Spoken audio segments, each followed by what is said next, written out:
Want to make movies? Hey there, aspiring filmmakers. You're the new Hollywood generation. My name is Orlando Delbert. This is Hollywood Unapologetic. I first wrote about success in filmmaking, success in life, when I was writing Pollyanna's tear-soaked Battlefields of Hollywood, a survival guide against the cynicism and the hypocritical. Today I wanted to speak about Filmmaking Essentials, 17 things you will need to do and be mindful of to be successful during the pre-production stage of film production during the coronavirus pandemic. For you, the new Hollywood generation, this directly applies to you. If you haven't watched Filmmaking Essentials, Reopening Hollywood, I'll have a link at the end of this episode for you to check out. And since the Hollywood Task Force released its white papers on Reopening Hollywood, follow the link in the description for the downloadable PDF. I've been asked via Twitter, what is the film production process during the coronavirus pandemic? This is a common question, and I wanted to address it in the Reopening Hollywood series. But I should add, the Alliance of Motion Picture and Television Producers, who shared the long-anticipated document on proposed procedures, proposed health and safety guidelines for motion picture, television, and streaming productions during the COVID-19 pandemic. Whew, that's a hell of a title. The white papers, the next steps we speak about here would be the steps everyone should follow in the filmmaking process with their proposed guidelines in mind. I have to mention up front, there is a lot to creating our vision. Most of the steps for a motion picture and for television are the same in the most part, but distribution is different. Plus, with the growing availability of digital and self-distribution outlets online, and with the growing popularity of crowdfunding, there's multiple ways to get your vision financed and your voice heard. I offer these episodes to give you more in-depth information, all in the hopes to help you make your checklist of things you need to have in order before you pick up your camera and shoot a single frame. The second stage in the filmmaking production process is the pre-production stage. This is the stage when you prepare all of the moving parts to your project. No matter how much you may want to jump into running full steam with your project, pre-production should not begin until you have financing secured, as well as the cinematographer, key production crew members, and cast are all secured. Almost all of us in the creative arts gets anxious and pushes ahead once we get here. There's absolutely nothing wrong with that, except in this case. I can tell you from my experience and from what I've seen in projects I've been directly involved with and countless other projects by other content creators, many things can happen at this pivotal point to sideline a project. I would add even more frustration in the event the project gets put on pause, regardless of the reason why. In the previous episode, 11 things you need to do and be mindful of during the development stage of film production during the coronavirus pandemic, I mentioned breaking down the script scene by scene and make a list of what is needed for each shot. But at this stage of the pre-production process, the first thing to do during the pre-production stage is to break down the script even more. At this stage, you take your initial breakdown of the script and expand upon it. This will help develop storyboards for individual scenes, help provide location information and a prop list, see which cast members need to be scheduled for which scenes, develop a wardrobe and costume list, develop a digital and practical visual effects and makeup list, and any other details that are needed. Next, you create a shot list. A shot list will be an extension of the presentation treatment. It will be a detailed breakdown of each individual shot the director anticipates shooting. This can include camera moves, types of shots, dialogue, technical and special effects notes, and additional notes not seen in the storyboards. Now comes the production design. This is something that a lot of smaller productions don't pay enough attention to. Notes from the presentation treatment will be used to develop the theme of the film. Is it a period piece? What are the mood progressions throughout the film? These are questions that need to be answered for every scene and shot of your project. You need to know the kinds of locations each scene will have, including prop lists for each scene. When considering the look and feel of the film, one should account for how each scene should be lit, the color palette and graininess, as well as any practical and/or special effects that may be needed. The wardrobe and costuming of everyone on camera needs to be considered and how they may change from scene to scene. And even if a particular location or set piece will in some way become a character of the film itself, should be considered as well, much like the RV mobile lab Walter White and Jesse Pinkman used to cook crystal meth in Breaking Bad, the Millennium Falcon flown by Han Solo in multiple Star Wars films, or the 11 Aston Martins used in several James Bond films over the course of 50 years. Once you have all of this information together, now you're able to put together your storyboards. Think of them as a visual representation of every shot in your film. But storyboards are far more than just that.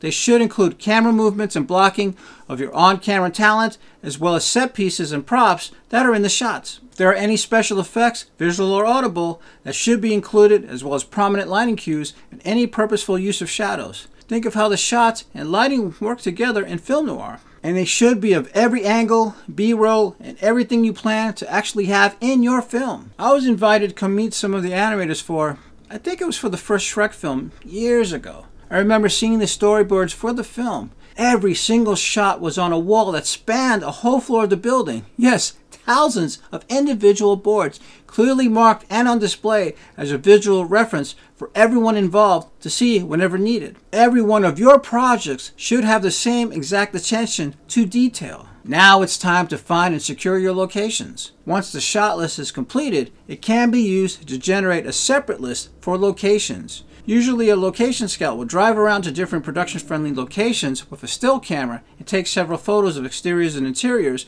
as well as have contact information for each location along with their rates. Find out if the locations or sound stages you'll be scouting are union or non-union.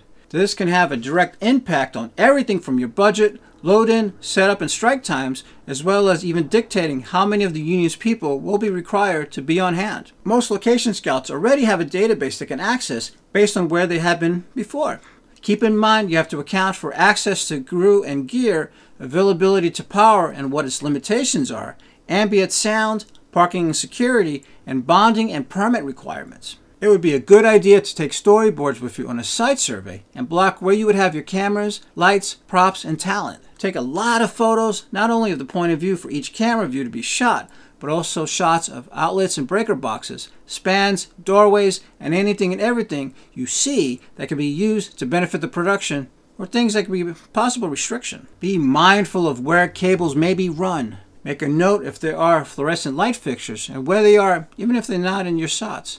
Not only do they typically run in a certain color temperature that may not fit how the scene will be lit, they can also flicker and your microphones can pick up the hum. Make sure you have enough room to get your gear and set pieces through doorways and elevators, as well as see if there are any structural load limitations you need to know about. Take measurements wherever it is needed. Safety should be number one. Make lots of notes and include exits in case of emergency and know where the closest hospital is. Accidents do happen on location. Next is to develop a shooting script. Whenever I write screenplays, I write them as shooting scripts as if I was directing them myself. Since I have a background in visual effects, my notes include effect shots when needed as well. I find it easier to include all of the shot setups and descriptions, camera moves, and lighting details so that I can see how the film will actually look, feel, and flow.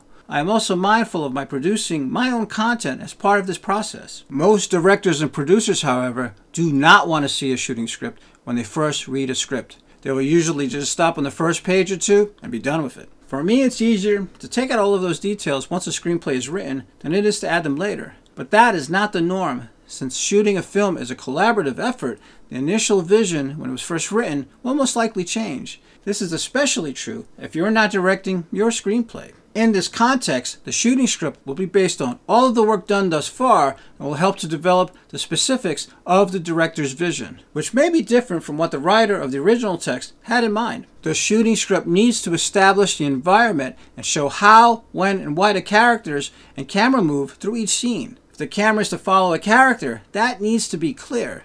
Notes on composition need to be clear as well in order to show relationships in framing the shots, arrangement of the characters, focal points, and lighting needs. Additional notes on extra coverage and B-roll needs to be considered, especially around critical scenes. Too many inexperienced directors don't get enough coverage. It's better to have more than you originally planned, for then not to have the shots you need. Fixing it in post can be a very expensive lesson that you should avoid. This alone can tank a production, believe it. Far too many inexperienced filmmakers rush or don't plan the shots well enough to get all that is needed. I've seen firsthand the many times when told they have missed a shot or some B-roll while on location and they get sidelined by what it would cost to recreate scenes or elements digitally later or in post-production. $1,000 or more a finished second adds up very quickly, especially when those same shots could have been captured while everything was still set up. It's time to create a production schedule. A production schedule will help you to block out the dates needed per location,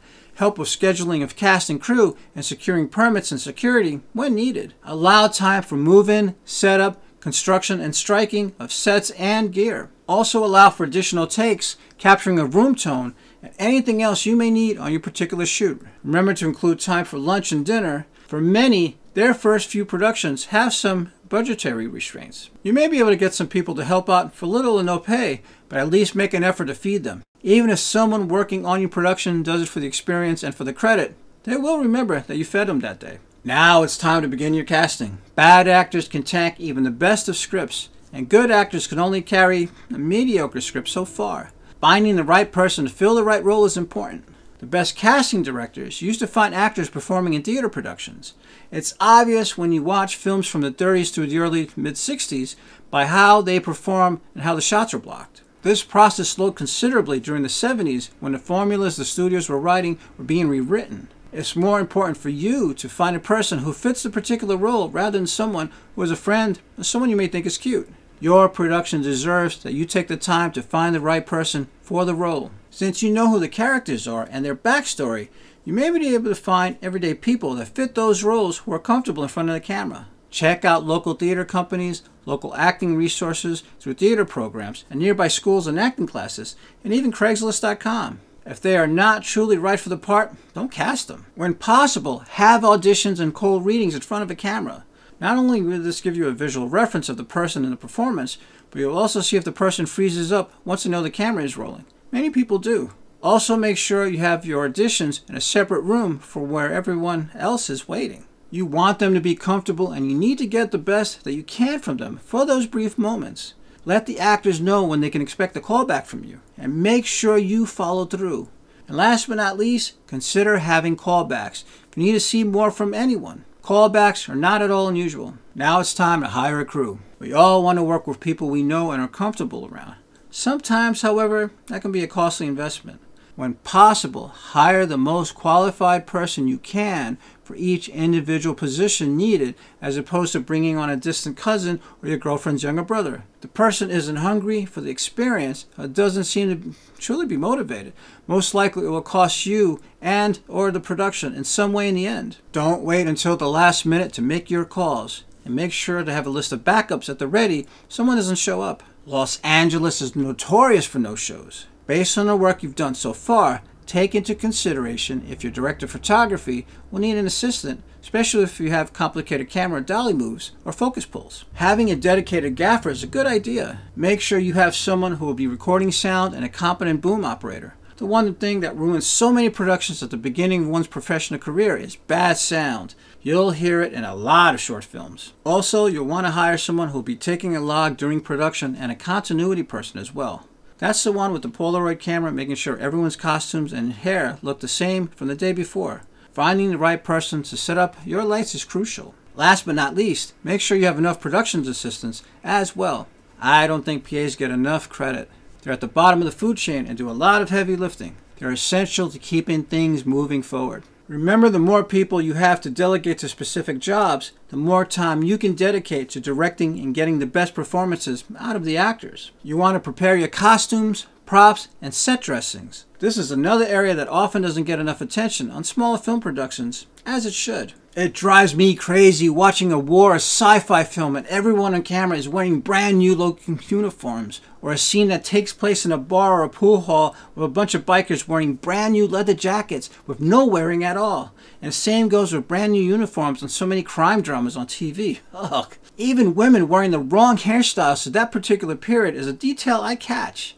Those details, although they may be subtle, can turn off those watching your film if they don't fit the characters or the situation. Of course, you need to work within your means, but getting those details right will serve you in the end. Go online and research what people wore during the time your film takes place by the kinds of people your characters portray. Be thorough. Use examples to help your design team and prop masters to help them get the right fit for what the production needs. Your production will benefit from it. Let's break down your shooting script. I know earlier I mentioned to not write a shooting script, and at that point of the process, that is true.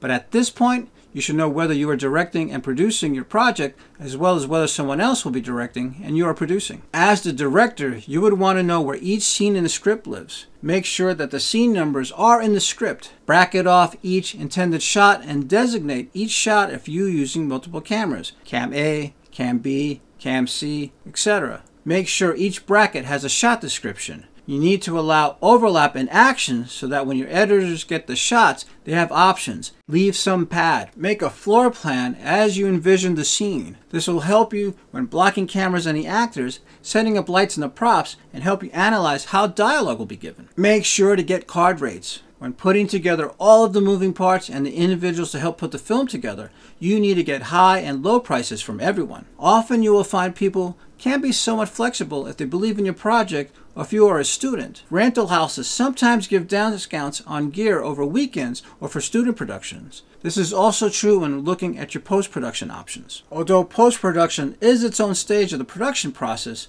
making sure you have the money to finish the production is not.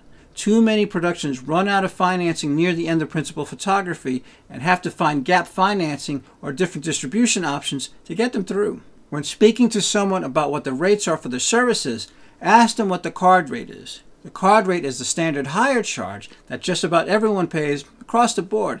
Then ask them if there are options. You may be able to get a friends and family discount or perhaps an off-hours discount if you're willing to work around their schedules. Many rental houses rather have their equipment making money over a weekend as opposed to everything locked up in the warehouse. Plus the card rates are what you need when you're putting together your budget.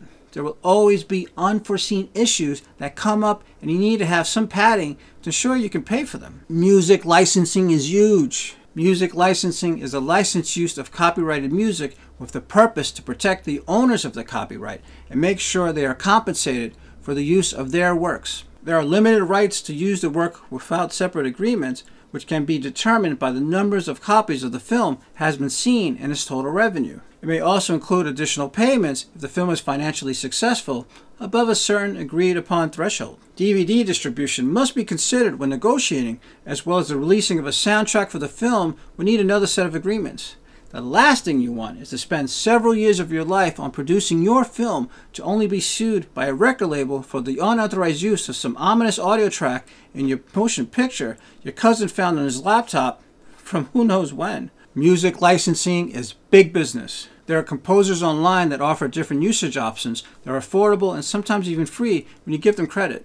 If you can afford to have recording artists write something specific to fit your production, the rights to music and the lyrics will need to be negotiated. Whatever the terms you agree with, make sure you're not giving away too much of a percentage of your project that becomes a deferred payment agreement. Now it's time to lawyer up. Everything in Hollywood is about making money, period. Anyone who tells you different is either naive or naysayer. Many individuals who live for independent film will argue this, or at least that has been my experience. Although filmmaking is storytelling, it is also business. Big business. When you read the trade magazines, so many articles written are about lawsuits.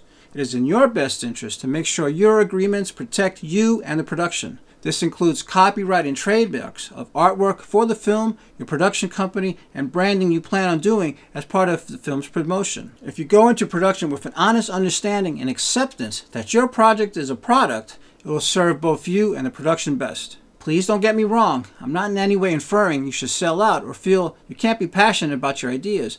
But the bottom line is, if you're investing years of your life and the lives of others as well, why not get paid for the hard work everyone is doing? Although a reoccurring theme throughout this series is the importance of being flexible, staying positive, planning and keeping things moving forward, creating and sticking to a plan and following it is the only way not to be overwhelmed. You have to pick one item at a time on the day's to-do list and check that off once you're done. I should add that what I've mentioned here today might have some overlap. It's best to put together these items in order, but as you go through the process, you'll most likely find one of the elements you're working on directly affects something else. Sometimes multiple items are worked on simultaneously.